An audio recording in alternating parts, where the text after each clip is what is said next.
Epílogo. Jesús en el templo a la edad de 12 años. Además del relato del nacimiento de Jesús, San Lucas nos ha conservado también una breve y preciosa pieza de la tradición sobre la infancia en la que resplandece de forma peculiar el misterio de Jesús.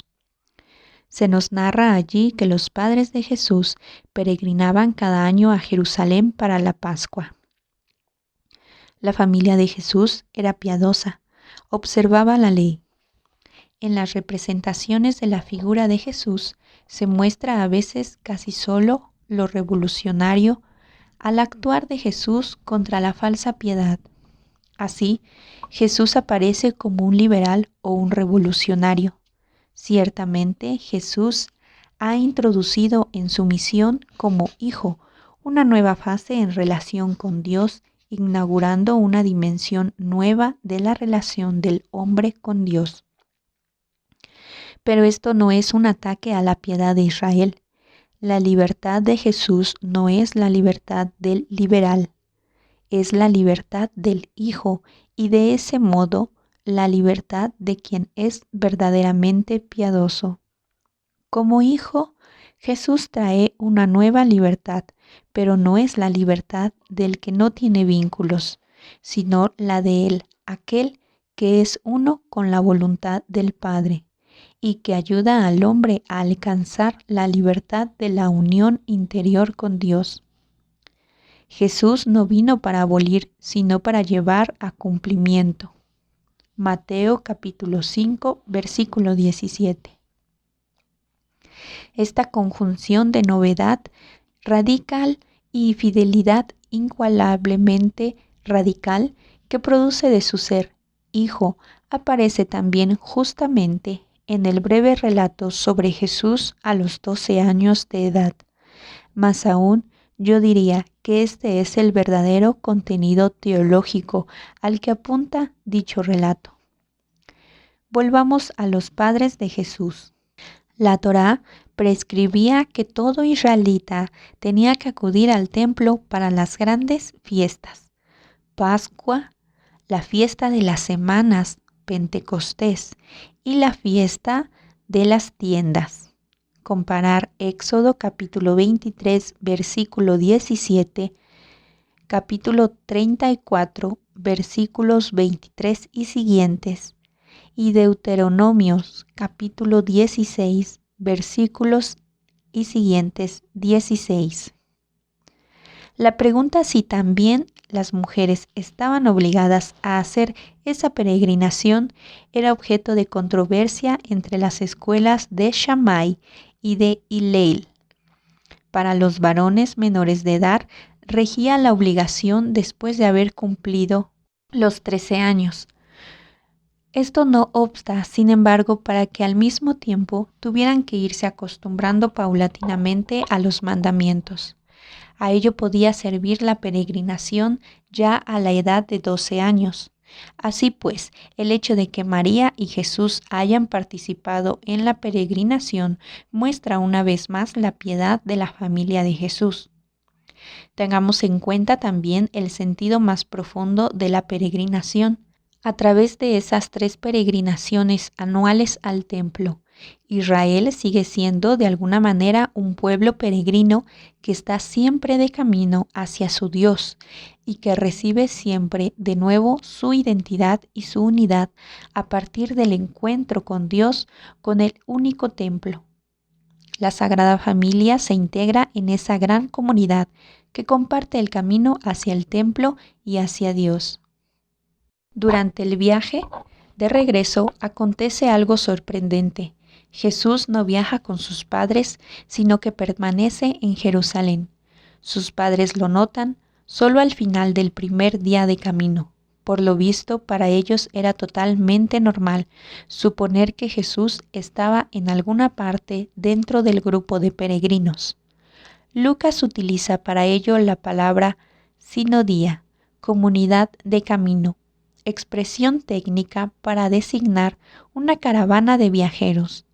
Desde nuestra imagen, tal vez un tanto estrecha de la Sagrada Familia, este hecho nos extraña, pero nos muestra de forma muy hermosa que en la Sagrada Familia la libertad y la obediencia se compenetraban muy bien.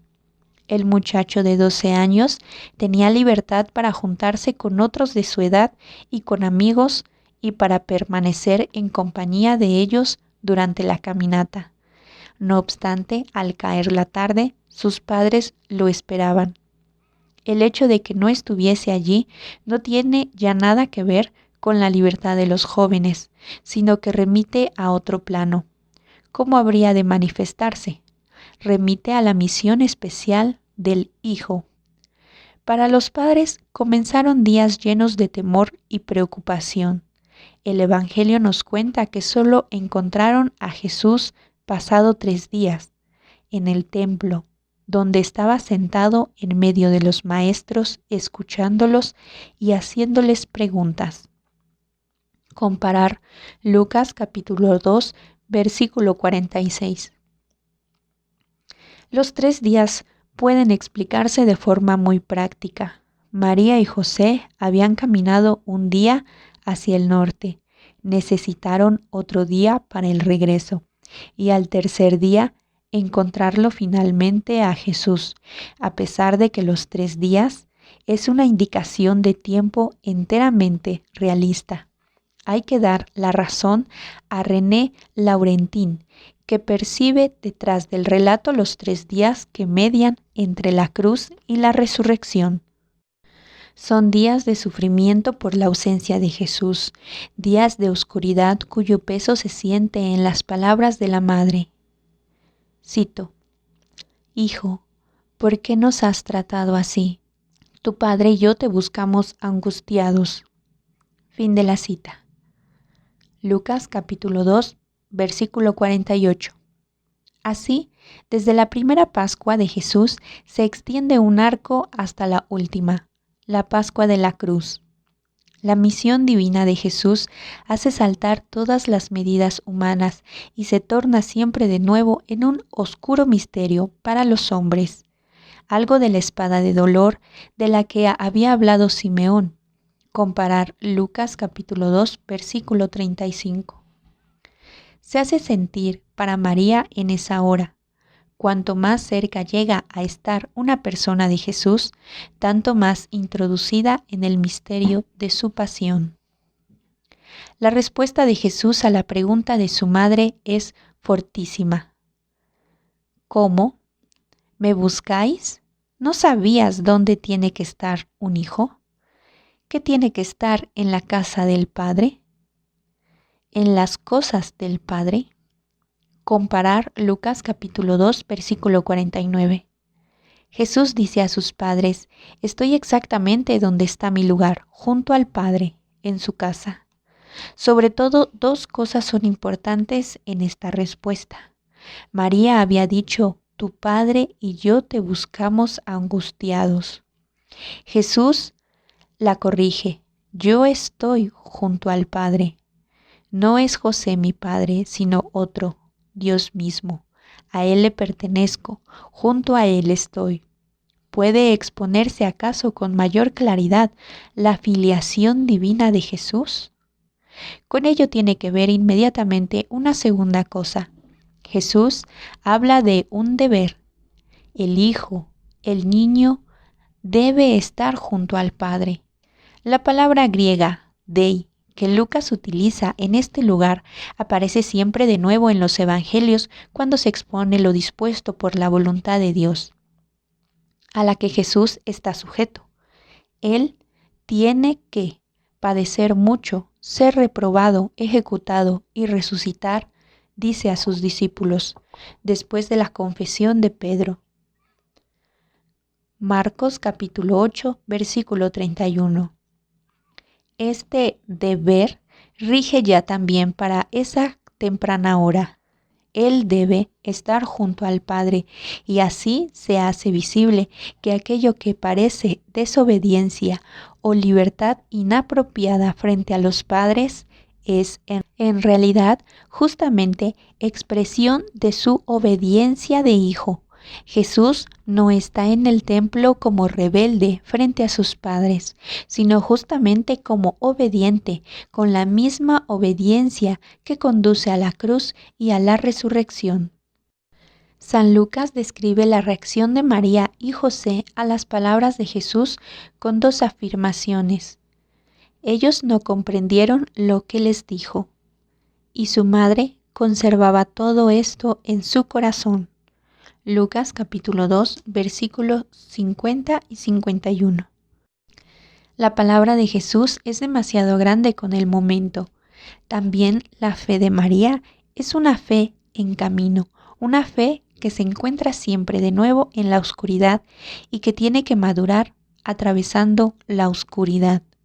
María no entiende las palabras de Jesús, pero las conserva en su corazón y deja que maduren en él poco a poco. Las palabras de Jesús son una y otra vez más grandes que nuestro entendimiento. Continuamente sobrepasan nuestra comprensión. Empequeñecerlas, acomodarlas a nuestra medida es una tentación comprensible. Una interpretación adecuada supone sobre todo la humildad de respetar esa grandeza que nos sobrepasa, de no empequeñecerlas, las palabras de Jesús preguntándonos de qué podemos creerle capaz. Él nos cree capaces de grandes cosas. Crecer significa someterse a esa grandeza y crecer lentamente en ella. En ese contexto, presenta Lucas conscientemente a María como la creyente ejemplar. Bienaventurada la que ha creído, porque lo que le ha dicho el Señor se cumplirá, como se ha dicho con la observación hecha 2 veces en el relato de la infancia, de que María conservaba las cosas en su corazón. Lucas capítulo 2, versículo 19 y 51.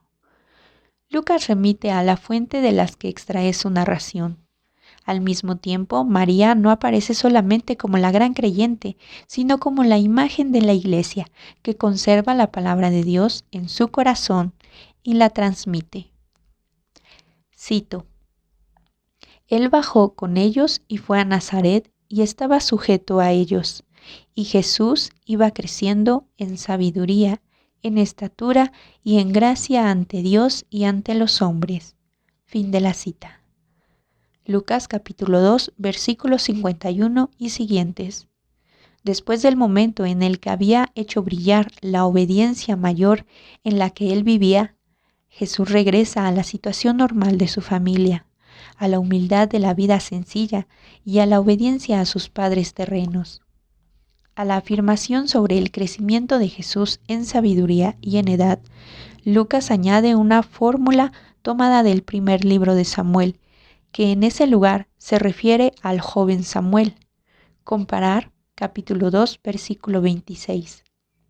Él crecía en favor, es decir, gracia y complacencia, ante Dios y ante los hombres. El evangelista retoma con ello una vez más la relación entre la historia de Samuel y la historia de la infancia de Jesús, que había aparecido primeramente en el Magnificat, el canto de alabanza de María, en ocasión de su encuentro con Isabel. Este himno de alegría y de alabanza al Dios que ama a los pequeños es una nueva versión de la oración de acción de gracias con la que Ana, la madre de Samuel, que no había tenido hijos, da gracias por el regalo del niño con el que el Señor había puesto fin a su dolor. En la historia de Jesús, nos dice el evangelista con su cita, se reitera la historia de Samuel en un plano más alto y de forma definitiva. También es importante lo que dice Lucas sobre el crecimiento de Jesús, no solo en edad, sino también en sabiduría.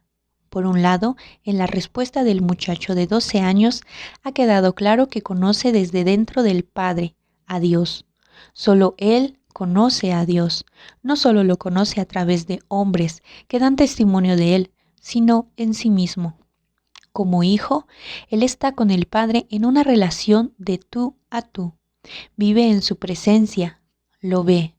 Dice Juan que Él es el único que reposa en el corazón del Padre y que por eso puede darlo a conocer. Comparar Juan capítulo 1 versículo 18. Justamente esto se pone de manifiesto en la respuesta del muchacho de 12 años. Él está junto al Padre, ve las cosas y a las personas a su luz. No obstante, hay que decir al mismo tiempo que su sabiduría crece. Como hombre, no vive en una omnisciencia abstracta, sino que está arraigado en una historia concreta, en un lugar y en un tiempo, en las fases de la vida humana, y de allí recibe la forma concreta de su saber.